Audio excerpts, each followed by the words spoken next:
Hi, I'm Mitchell Dale. This is Rugby League Week's Friday Arvo Footy. Joined on the couch today by Martin Lenihan from Rugby League Week, Eric Groth from the Cronulla Sharks. Now, Eric, you weren't with us last week, but you were still keeping busy for Friday Arvo Footy. I was. I missed you boys very much. I haven't been the same at home. I was keeping busy with a personal growth quest, and we'll find out a little bit more about that later.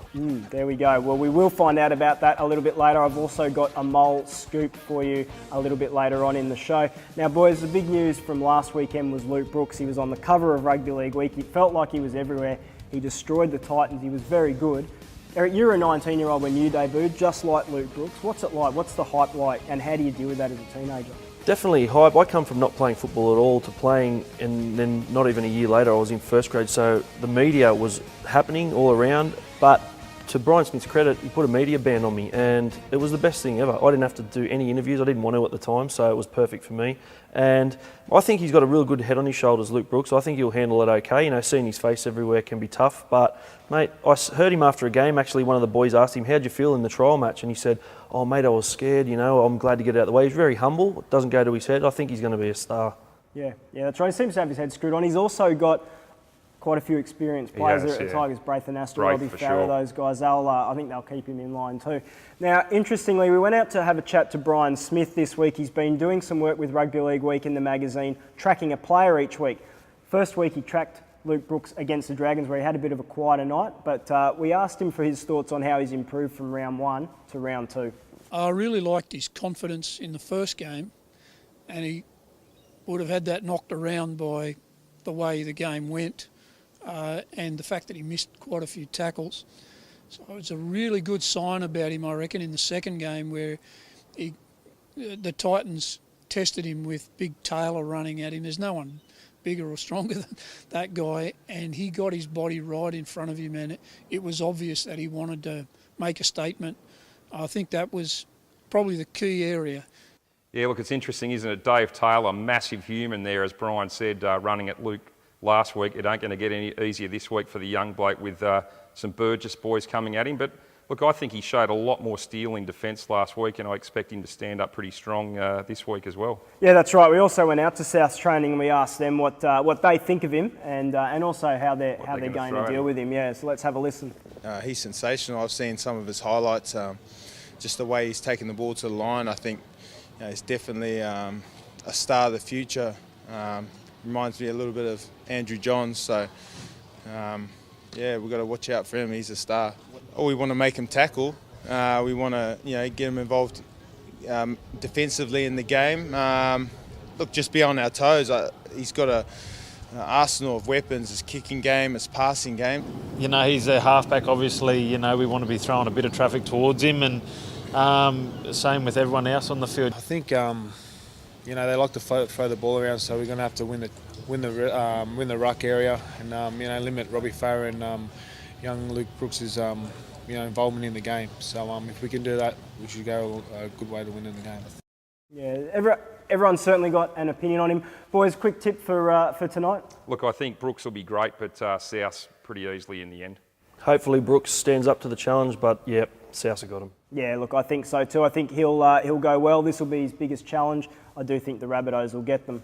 Now, moving on to the other game tonight, we've got the Broncos and the Roosters up there at Suncorp Stadium. Now, interestingly, we had a story in Rugby League Week this week talking to Anthony Minicello about the two fullback policy that the Roosters have got. It's a pretty interesting one as a winger. How do you feel? I mean, how hard is it for a winger to slot into fullback on the run during a game? Yeah, I think they would have definitely practiced for it, so it's not just coming out of the blue. And I really think that a bloke like two of us, check, he'll end up in the fullback position anyway in the future, mate. And it's on a defensive point of view from the opposing team, it's a nightmare. You don't know who's going to be where at what, and it's something you have to practice for at training. So training goes longer, and you just don't know what's going to happen. It's you can't predict it. Mate, bring it on. Good on them. They're obviously going to have a lot more, pressure on them this week. The Roosters, it was a bit of a cakewalk last week. Broncos will throw a lot more at them, but look, it's a great two-prong to have those two guys back there. Very dangerous, both of them. So Minnie's still going strong, isn't he? Survivor from the 2000 grand final, and still going well. Yeah, there's I think you've done some research on this. 3 players still running around for I that have, mate. Yes, 2000 grand final. Lottie running around and Ash Harrison as well. So 3 survivors from that 2000 grand final. Great longevity, great careers, those 3 guys. Yeah, that's right. I'll get a quick tip from you guys. Leno, who do you think? I'll go for the Broncos at home, mate.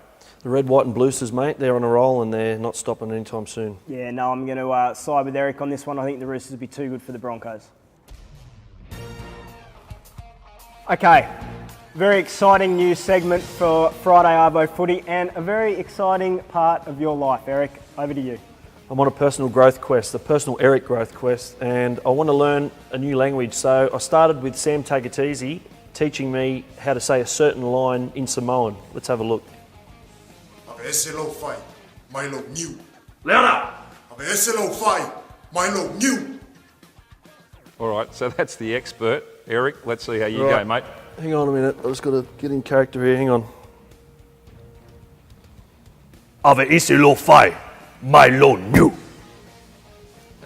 Okay, can you translate I'm that scared. into Sorry, I English for I us? was right into my character then. Mate, what that means in English is get your banana off my coconuts.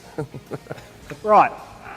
Don't know how often you're going to need that phrase. Hopefully it's only at a fruit market. Well, come to one of my parties and you might beg to differ. See what happens, We'll eh? see what happens. But next week, Eric's going to try another bit of self-improvement, so we'll see what that is then. Okay, to get a little bit more serious again, boys, the concussion debate, it's really flared up, particularly on the back of Ian Roberts' revelation that he's suffering brain damage, which he thinks is a result of head knocks caused during his footy career. Eric, to see something like that, to see a former footballer say something like that, does that make you concerned? It does to a degree, and he's right, you know, but I think it's all been blown out of proportion. I really believe it should be black and white. If you hit someone in the head, you get penalised severely. I don't think there needs to be all this grey area and all this conjecture. And it goes with the shoulder charge as well. We had a couple of blokes come out from the NRL and tell us what a shoulder charge is. That's a shoulder charge, that's a shoulder charge, that's not a shoulder charge. Effectively, you can actually still charge your shoulder into somebody as long as you don't whack them in the head. You don't have to hug them and take them to the ground. I think it's good contact. If your shoulder hits them in the head, they're off. It's simple. I think there's too much grey area. I think we make it all too confusing, don't we? Like just the 3 things you've shown us there. It's very hard. I think the refs are confused a bit at the moment. Darcy Lussick, how does he stay on the field? I mean, I think the simple thing is if you make contact with the head, the guy's knocked out, you've got to be sent off. I think there seems to be a bit of a fear there of sending guys off. Hargraves might be the toughest man in the game, but if he finished up ironed out, That's probably right. would have got sent. If it's up above there, you're off. If not, play on, I reckon. I just think that's it. The bottom line has to be protect the head. Everything else should be fair game. Play Yeah, on. and I think, look, Martin Lang is a guy that copped an absolute heap of punishment in his career. Got some really interesting things to say in League Week this week about it. Well worth reading because he's a guy who's got plenty to say about it. Yeah, that's right. Certainly well placed to have an opinion. Martin Lang says some very interesting things, as does Todd Lowry. He actually passed a concussion test in round 1, but opted to stay off the field, so he tells us why. A couple of really interesting opinions on the whole debate. Okay, it's time for the Moles tip-off of the week. I've had a chat to him. He tells me Nathan Tinkler, of course, he had a couple of his assets seized this week. The Mole says that he could lose control of the Knights by the end of the month. So that's one to watch out for.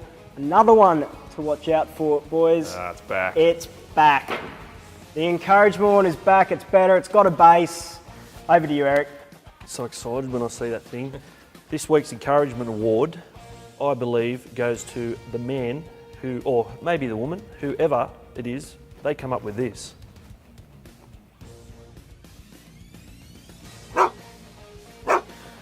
I'm a little bit, it's very creative, I'm a little Very bit upset. creative. I'm a little bit upset, that hurts my Well, I didn't heart. think you'd find that funny. Others might, but not the Sharky. Well, I guess we could have been the Tiger Sharks at one stage there too, so play on. Could have been. There we go. Another great episode of Friday Arvo Footy. Thanks, Eric. Thanks, Mitch. Thanks, Leno. Well Thanks done, for Guru. watching. We'll be back next week with Friday Arvo Footy.